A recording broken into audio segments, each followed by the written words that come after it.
Hello, as I said in the other video, my name is Dr. Omoteso, and I'm just sharing with those who may have lost loved ones.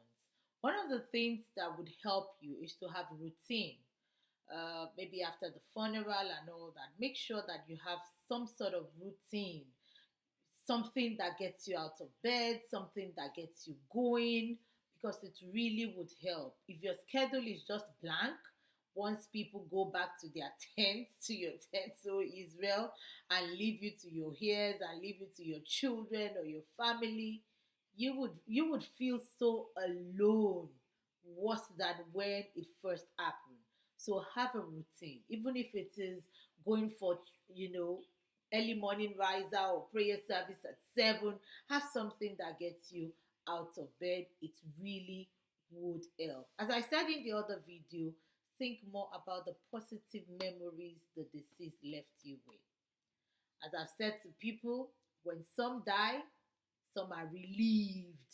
Maybe because the person was sick, maybe because the person was an abuser, maybe because the person was not much of a beloved. Everybody thought the person was so nice and the person was really not nice.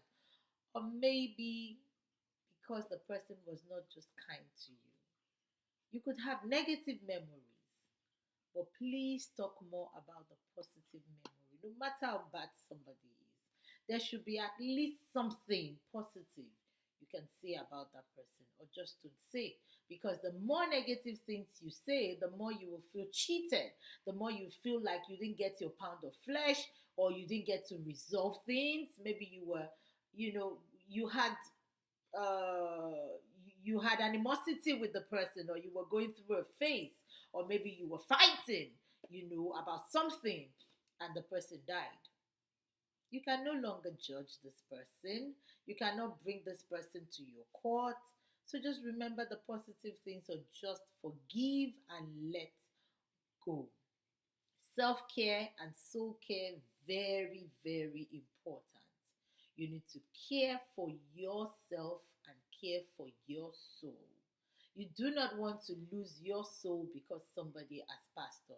If the person made it to heaven and you lose your own soul, what is there to gain? So guard your mind, guard your soul. Set reminders for things like shower, yes, because you may not want to get out of bed to take a shower. Set reminders for your meal, set reminders for your prayer, or just get your friends, to remind you or to help you. In our culture, some come to stay with you or they take you to stay with them, but that's just for a while. Soon, they would either send you out or you send them out or they leave. So you really have to plan for yourself. After the loss of a dear one, it is time to rest, it is time to reset, and it is time to recharge. There is no moving on. Many people talk about moving on. No, there is moving ahead, there is moving forward, there is moving along, but there's really no moving on. Because imagine two of you are driving. You have already planned for this 8-hour trip.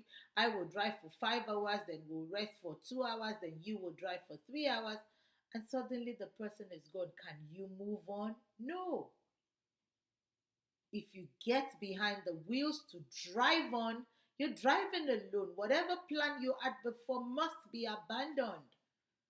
Otherwise, it will be a longer trip than you planned for. So I want to urge you, after all is said and done, it is important to let others comfort you. Be comforted. Don't become somebody that cannot be comforted. You're crying, people are telling you, please take it easy. And say, do you know how I feel? Do you know what this means to me? Do you want to cry yourself to death? No, you don't. Let people comfort you. Be comforted. Many may not know what to say to you. Many may actually say the wrong things. I remember my brother telling me that somebody called him after the loss of our mom, or the home call of our mom. And the person said, welcome to the club. And he said, Shemo applying. Did I apply? What kind of nonsense motherless children's club is that? Some people are so insensitive. Be mindful. Be mindful that during this period, Your short fuse could make you very angry. So learn to let go. Learn to let go. Take a vacation if you can. One thing that helped me was the vacation to Jerusalem. Nobody on that trip knew I lost my husband, so I was treated very normally, and so I had to also pull myself together. Guess what? It was on that trip, months after I'd lost my husband, or months after my husband's home call, that I could actually laugh. I laughed and I had a good time. These were complete strangers. Nobody knew me from Adam, and it helped me heal. Just being in the presence of people who wanted to pray and who elected me to lead. I wanted to be left alone, and suddenly they needed a secretary, and somebody said, "Oh, Dr. Omoteso, could you be the sir?" I'm like, what the? But it really, really helped. Some people prefer to grieve privately. Please don't isolate yourself so that you do not harm yourself. Please, please don't. I said it previously, I want to emphasize it. Be mindful of conflicts. Be mindful of conflicts and other negative impacts of loss as fuse shortens. Make an effort to strengthen family bonds by creating things you can do together. At times, you're just in the blame game. You killed that mother because you didn't do what you were supposed to do, or you gave her too much responsibility, or you did not care for her. There's blame game. Oh, we shouldn't have buried her here. We should have done this. We should have done that. There's blame game. Be careful. Or when it's time for people to bring money for the funeral, this one says, I don't have money. And on funeral day, you find all their friends coming in. There would be conflicts. Be mindful. Guard your mind. Be kind to yourself. Please be kind to yourself. And learn to embrace patience. Patience is the lesson my mother taught me the most. She was hammering on patience. I would say, mi ò tún patient tó ni. But you see, the more I grow older, the more I realize that I need grace to extend and expand the borders of my patience, because people do try your patience. So learn to be patient. On this fifth anniversary of my beloved Bola Omoteso's home call, I pray for you as I pray for myself. Adùn lágbẹ̀yìn ewúro rẹ̀. Adùn lágbẹ̀yìn ewúro wa. Bẹ́ẹ̀ni. You will know a better tomorrow, and you will yet laugh again.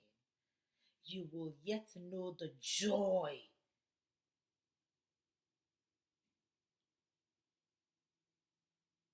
of being well, of being graced, of knowing that God is God of yesterday, today, and forever. You will find the strength again to laugh from the bottom of your heart, from your heart. God keep you, God bless you, God make his face to shine upon you. Be well.